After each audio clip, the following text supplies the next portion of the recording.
Bonjour, je suis Renata Villard. J'ai fondé l'association Soignons Beauté qui apporte un soutien aux femmes en cours de chimiothérapie via des conseils de maquillage. Je suis également une maquilleuse professionnelle et dans ma carrière, que ce soit sur les plateaux télé, les shootings ou encore ici au studio Renata où je réalise le maquillage permanent, j'ai redessiné une centaine de sourcils. Donc je sais à quel point ils jouent un rôle important dans l'expression du visage. Pour réaliser un maquillage de sourcils, on aura besoin soit un crayon, soit un feutre, soit des fards à sourcils. Le choix est assez large sur le marché, mais je vous encourage d'investir dans les produits spéciaux sourcils. En effet, les crayons à sourcils sont plus secs que les crayons pour les yeux, donc ils tiendront plus longtemps.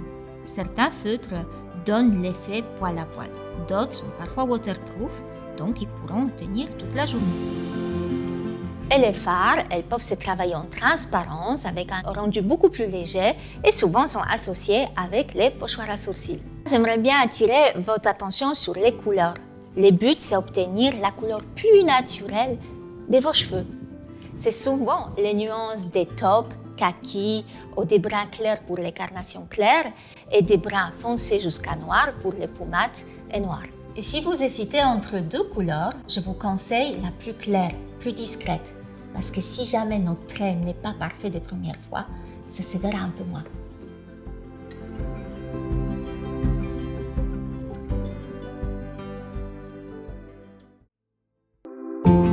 Je vous présente Alice qui a accepté d'être notre modèle aujourd'hui. Au début, vous aurez peut-être juste besoin de compléter les manques. Donc vous pouvez compléter là où il y a des poils qui sont tombés. Mais si vous avez besoin de retracer, reconstruire le sourcil complètement, vous pouvez vous servir des repères suivants. Commencez au début de l'aile du nez et coin interne de l'œil. Deuxième trait qui va nous expliquer où se terminent les sourcils, ça sera avec les coins externes de l'œil. Et c'est là où il y a l'iris qui va nous indiquer les points culminants. Comme ça, on a 3 points. Et ensuite, on va tout simplement les relier en partant un petit peu vers haut et on redescend légèrement. Souvent, ce que je conseille, faire les premiers tracés, quelque chose un peu plus discret. Je vais prendre un poudre et je vais marquer mon premier sourcil. J'aime bien le travailler un petit peu plus épais au début, en légèrement descendant moins épais. Prochain challenge est dessiner le deuxième sourcil à la bonne place et plus ou moins symétrique. Prenez votre crayon et placez-le à l'horizontale. Faites un trait en bas pour définir le début des sourcils et sans bouger les crayons, profitez pour en faire un autre trait en point culminant. Car les crayons peuvent nous servir non seulement à trouver la symétrie, mais également à la bonne épaisseur des sourcils. Et ensuite, on redessine le deuxième.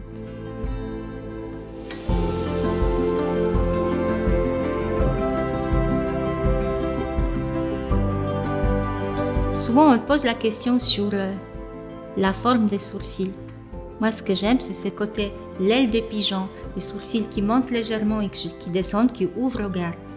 Et une fois que vous êtes satisfait de la forme, vous pouvez jouer sur l'intensité. Moi, par exemple, j'aime les sourcils plus marqués en ligne en bas, les travailler en dégradé. Vous pouvez ajouter un trait de feutre qui donnera l'effet 3D. Maintenant, pour que les dessins tiennent plus longtemps, vous pouvez les fixer à la poudre. Ou pourquoi pas avec un fard à sourcils qui fixera tout en gagnant en intensité si vous le souhaitez.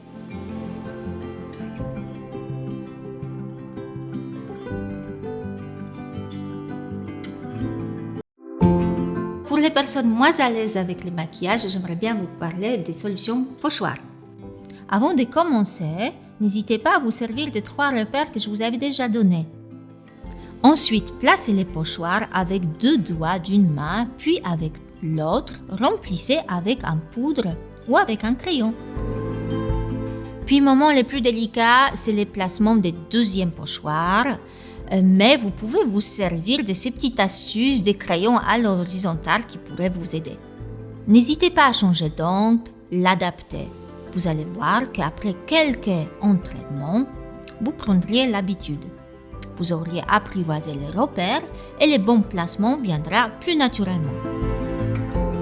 Il existe aussi les pochoirs à 2 sourcils. Vous les mettez un peu comme un bandana, placez-le en vous appuyant sur le nez, puis remplissez avec du fard, crayon, comme vous préférez. Adaptez-le, vérifiez écartement, personnalisez la forme. Vous pouvez toujours ajuster, essuyer, estomper. Le but, c'est de trouver une forme qui vous aille mieux. Ça peut être très utile pour trouver un bon placement, mais je pense qu'il n'y a rien mieux qu'essayer de dessiner soi-même.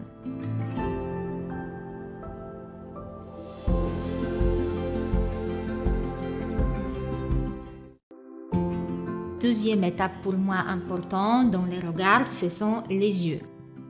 Pour redessiner des ras de cils, ce que je vous propose, c'est faire un contour de l'œil partout, même si les traits sont un peu grossis au départ. On va tout simplement les dégrader. Donc parfois, vous avez des petites mousses sur votre crayon et vous pouvez directement dégrader vers l'extérieur à l'intérieur pour trouver vraiment le bon placement au ras de cils. C'est là où il y aura des cils. Après, vous pouvez les dessiner aussi en bas des yeux. Et pour avoir encore plus d'intensité, pourquoi pas à l'intérieur des yeux. Regarde-toi, dis-moi. C'est mieux. Pour que le maquillage de nos yeux dure plus longtemps, je vais vous donner une petite astuce. Vous pouvez les poudrer avec un peu de transparent en fixant. Du coup, il tiendra plus longtemps. Au fard à paupières, qui a une texture de poudre qui va fixer et en même temps donner plus d'intensité si vous le souhaitez. N'hésitez pas à adapter votre maquillage selon, pourquoi pas, les vêtements, humeur du jour, l'intensité, de quelque chose de très naturel jusqu'à sophistiqué.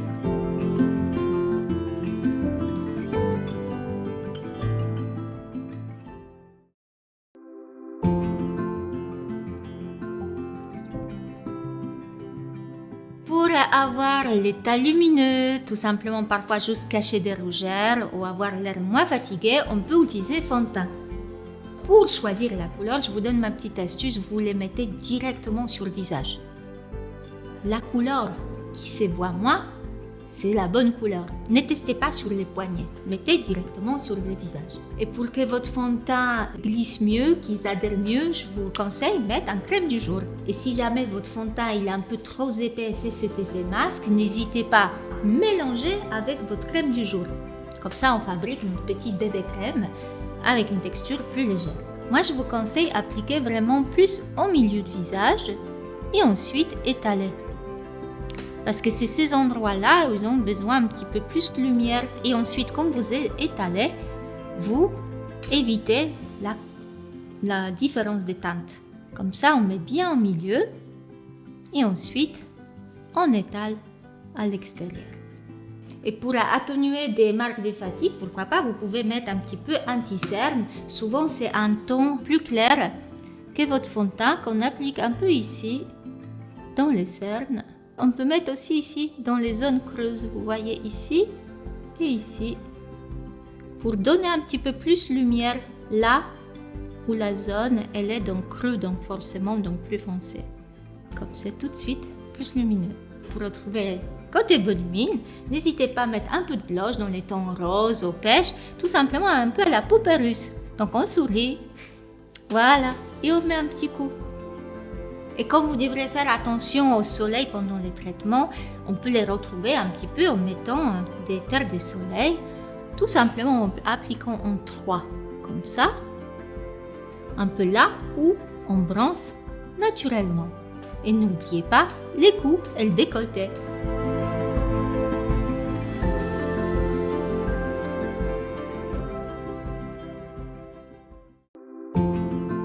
Pour finir notre maquillage en beauté, pensez bien à hydrater la bouche. Et vous pouvez utiliser ensuite soit les glosses qui ont un côté un peu plus transparent, soit rouge à lèvres. Moi, comme j'ai connu Anne-Lise, elle est venue avec un rouge à lèvres bien flamboyant, c'est sa signature. Donc je lui laisse mettre sa rouge à lèvres. Waouh, C'est génial, hein? Vous voyez, un touche finale. Si vous osez mettre un rouge flamboyant comme Anne-Lise, c'est magnifique. Ça nous rayonne les visages, les teints. Après, pour les personnes qui n'osent pas mettre un rouge à lèvres très fort, et par exemple, ils ont reçu en cadeau un joli rouge à lèvres rouge, moi j'ai une petite astuce. Tout simplement, vous pouvez bien hydrater votre bouche et mettre juste un peu au milieu. Avec l'effet lip blush, vous voyez, la bouche un petit peu teintée, pas trop rouge, mais tout de suite ça donne côté bonne mine. Maintenant, vous avez des conseils pour se sentir jolie et lumineuse. C'est que du maquillage. Vous pouvez toujours recommencer.